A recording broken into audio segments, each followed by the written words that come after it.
Buenas tardes, Óscar. Estamos con Óscar Vives, que es profesor de la Universidad de Valencia y es miembro de la Asociación del Grupo para la Recuperación de la Memoria Histórica de Benassal.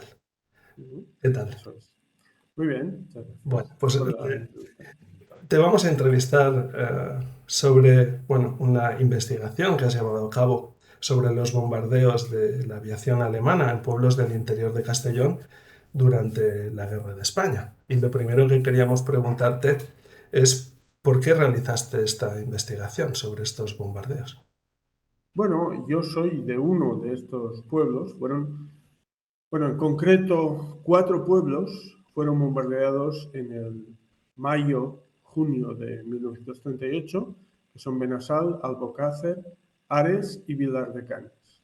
Entonces, yo soy de Benassal y, también por razones familiares, si quieres, estos bombardeos afectaron a mi familia. De hecho, murieron, un tío de mi abuela, una prima de mi abuela, otro tío abuelo de mi abuela y, Vale.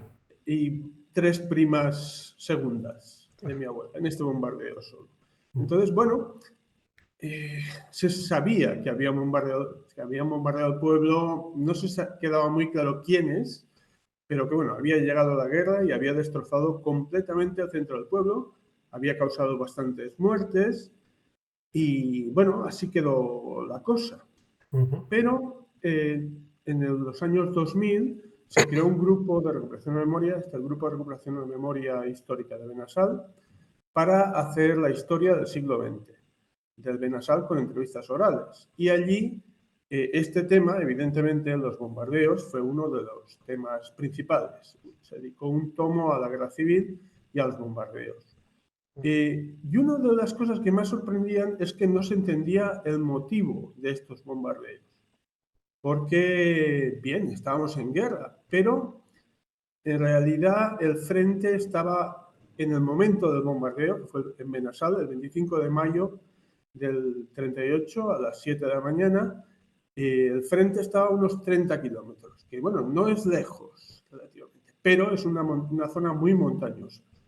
De hecho, sí, estaba a 30 kilómetros y después del bombardeo, con todas las víctimas y la destrucción, la gente, estaba aún gran parte de la gente en el pueblo, se fueron todos del pueblo. Quedó desierto, básicamente. Ujú. Y uno hubiera esperado que, se aprovechara eso para ocupar el pueblo. Pues no.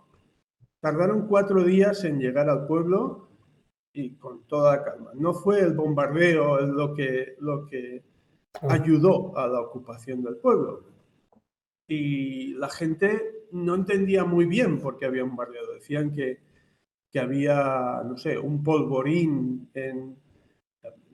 debajo de una iglesia, que no fue cierto por la explosión causada, que intentaban matar a los muleros que había en un hostal, que sí que murieron varios, pero solo llevaban mulas, 4 mulas con armamento a las zonas que tenían que ir con mula de camino de caballería en el frente y poca cosa más. Y no se sabía por qué habían bombardeado. de hecho, eso era lo Y que te iba a preguntar, de cómo, según la investigación, ¿por qué pensáis que escogió estos 4 pueblos pequeños de la provincia de Castellón, objetivos sin defensa, la gente ignorante de todo lo que pasaba? sí, eso nuestra, si quieres, ignorancia, nuestro desconocimiento de los motivos, cambió cuando yo leí en el año 2011 o 2012 un libro de Antoni Vívor sobre la Guerra Civil Española. Es un libro, Antoni Vívor es un escritor historiador militar, básicamente. Tiene Ujú. muchos libros muy buenos sobre las distintas guerras, la guerra civil, la guerra mundial, etcétera. Y de hecho es un hombre que se documenta muy bien, que va a los archivos y busca toda la información posible en todos los archivos que puede para escribir sus libros. Y en cuando me lo leía, por sorpresa, en el último capítulo de conclusiones, decía explícitamente que la Legión Cóndor usó la guerra española para probar nuevas armas y tácticas. De hecho, usó, durante el avance de Aragón al mar, bombardeó pequeños pueblos y ciudades, Benassal, Ares, Albocácer, Villarcanes, para probar la precisión del bombardeo con los Stuka y los efectos de las bombas de 500 kilos.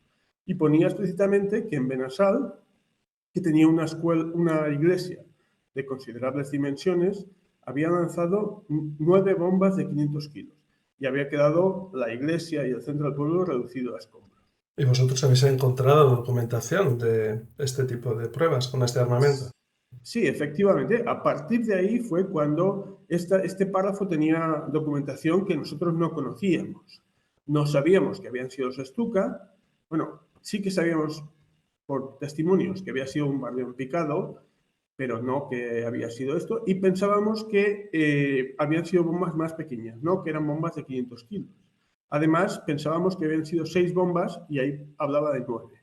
Entonces ahí había una referencia que era a un archivo alemán, el Bundesarchiv de Friburgo, en Friburgo, que es el archivo militar de Alemania. Está en Friburgo y era RL 3435, creo recordar. Entonces fuimos a Friburgo, contactamos con ellos y pedimos la documentación.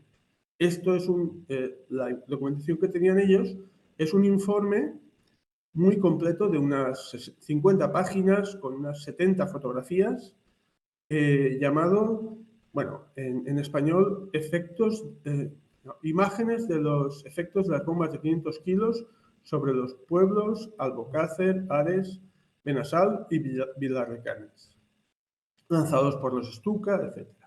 Entonces, a partir de ahí conseguimos esta documentación y ahí, pues, es un informe muy completo. Hay fotografías hechas por los alemanes el día antes del bombardeo. Por ejemplo, de Benassal, si bombardearon el 25 a las 7 de la mañana, 7:30, hay una foto del pueblo desde gran altura a la 1, creo, o a las 2 del día anterior, el día 24. Luego bombardearon a las 7:30 y a las 9 hay otra foto del pueblo ya después de los bombardeos, donde después señalan los lugares de los impactos. Lo mismo luego hicieron 2 bombardeos más, el día 28, por la mañana y por la tarde, a Benassal, y lo mismo, tenemos otra foto donde vuelven a marcar todos los impactos. Y después de esto, ya días después, cuando ya había pasado el frente, creo que el 20 de junio, va un oficial alemán y hace fotos, tanto a baja altura del pueblo, norte-sur, este-oeste, oeste-este, sur-norte, y para que se vea la destrucción, digamos, a unos cientos de metros de altura del avión, y luego a pie de tierra, de todos los agujeros causados. Entonces, eso es el informe, lo mismo para todos los pueblos. En algún pueblo, en Ares, hay también fotos del mismo momento de los bombardeos por otro avión acompañante. Pues eso es lo que es un informe donde lo que se supone que intentaban buscar es si habían alcanzado los objetivos que habían, supongo, planeado y el efecto de la destrucción de las bombas de 500 kilos. Era el motivo principal de este informe. Pues a partir de ahí empezamos a pensar que uno de los motivos principales del bombardeo había sido ejercitar a los pilotos en el bombardeo en picado y probar los efectos de las bombas de 500 kilos. Claro, porque hasta ahora, en abril del 37, pues se sabe la intervención de la Legión Cóndor alemana de Hitler en Guernica. No sé si habéis podido tener alguna información de esa participación en Málaga, en el tema de la desbandada, el bombardeo entre Málaga y Almería. Sí, efectivamente. Luego estuvimos buscando en los archivos más información. Por ejemplo, una de las cosas que queríamos ver es que el título del informe es claro: efectos de las bombas de 500 kilos sobre los pueblos, para ver los efectos que habían causado. Pero yo esperaríamos que luego este informe hubiera sido utilizado, referenciado en otros informes para para mejorar las bombas, corregir los efectos destructivos de las bombas o mejorar los aviones. Sin embargo, desgraciadamente, la mayor parte de los informes de la Legión Cóndor se destruyeron en los bombardeos de la Segunda Guerra Mundial. Quedan solo unos 40 informes de la Legión Cóndor en España. Entonces no hay mucha cosa. Pero sí que miramos otras cosas. Por ejemplo, hay bastante información en los diarios de los distintos militares. Y en concreto tenemos el coronel von Richthofen, el sobrino del Barón Rojo, de hecho, que era, digamos, ahora no me acuerdo qué cargo tenía, pero era el segundo de la Legión Cóndor, y se encargaba de los informes técnicos, digamos, de los análisis técnicos de la Legión Cóndor. Y en el sur, cuando estaban en el sur, en el 37, sí que en su diario habla de los bombardeos de Bujalance y Montoro, que son dos pueblos en la orilla del Guadalquivir, o del Guadiana, ¿no? Sí, del Guadiana, que fueron bombardeados por la Legión Cóndor, y él en su diario pone que hoy hemos bombardeado Bujalance y Montoro, que son dos pueblos muy próximos al frente, lo cual nos permitirá, y serán conquistados próximamente, lo cual nos permitirá observar los efectos de las bombas en estos pueblos. Por tanto, ya estaban haciendo ese tipo de estudios. Lo que pasa es que no tienen un estudio tan completo como el que tenemos aquí. Es posible que sea simplemente porque se haya destruido, pero nosotros conservamos este informe completo. Entonces, es evidente que estaban intentando probar sus armas y usaban, digamos, la guerra para eso, probablemente con objetivos también, entre comillas, militares. Pero en el caso de nuestros pueblos es un poco más extraño, porque ya te digo, sí, pero los Stuka son aviones de bombardeo de precisión, que deberían ser usados, o son usados, el 90% de las veces, o el 95% de las veces, para destruir, no sé, nudos de comunicación, vías de tren, baterías antiaéreas, ese tipo de cosas que necesitas poner la bomba en el punto exacto.